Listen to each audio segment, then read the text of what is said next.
So there you go guys, today is Wednesday and tinanong ko si Lola kung ano gusto niyang food. And haya na nga guys, so sabi niya gusto niya ng Ziva. So Ziva is tinapay siya na may cheese sa loob and masarap naman talaga lalo na pag mainit. Ipapakita ko sa inyo, samahan niyo ako. Tayo ay pupunta na at bibili kasi 7:30 na para makapag-dinner na kami ni Lola. So ayan na nga guys, samahan niyo ako. Tayo ay lalabas na para bumili ng gusto ni Lola na pagkain. Minute ko muna itong part ng video kasi medyo maingay yung aking background. Kaya, yun, ginawan ko na lang ng voice over. So, kayo, anong dinner nyo ngayon sa mga kumakain dyan?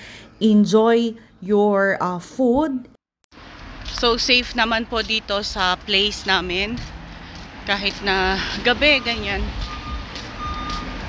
Saka pasensya na guys kung medyo hindi stable yung stabilization ng video kasi itong cellphone ang gamit ko, hindi na yung GoPro kasi pag sa gabi hindi maganda yung pagkakuha ni GoPro. By the way guys, itong video pala na ito was taken before po nag-start yung war dito sa Israel. And ayan, so malapit na tayo dito sa shop kung saan ako bibili. Malapit lang to actually sa bahay ni Lola, mga around 3 or 5 minutes ata. So ito na siya.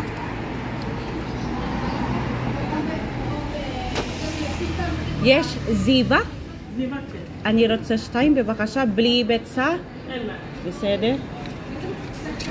So, ayan guys, kukunin na niya yung dalawa. And, yan po, yung tinatawag natin Ziva. And, ipapainit na niya sa oven.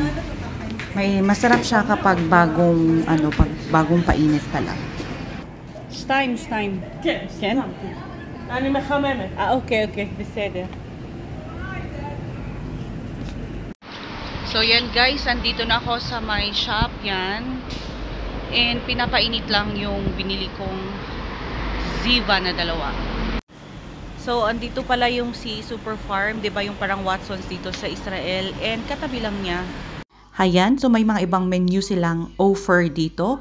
Pero anyways, napakasarap talaga ng tinapay na ito kasi sabi ko nga may cheese sa loob and masarap talaga pag mainit-init pang kakainin and mahilig po sila dito sa mga side dishes na mga salads like pickled cucumbers, may mga corns, ganyan, may kamatis.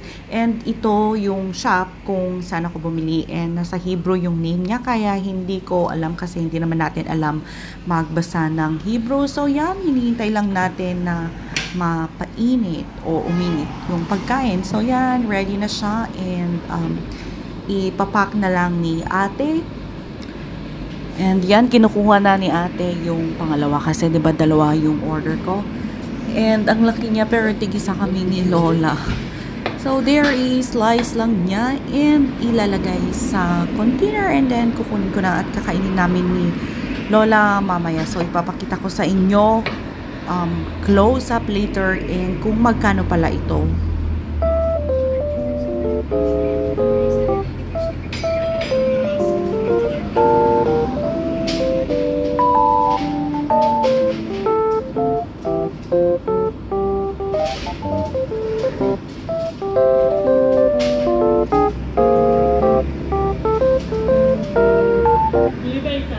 Can.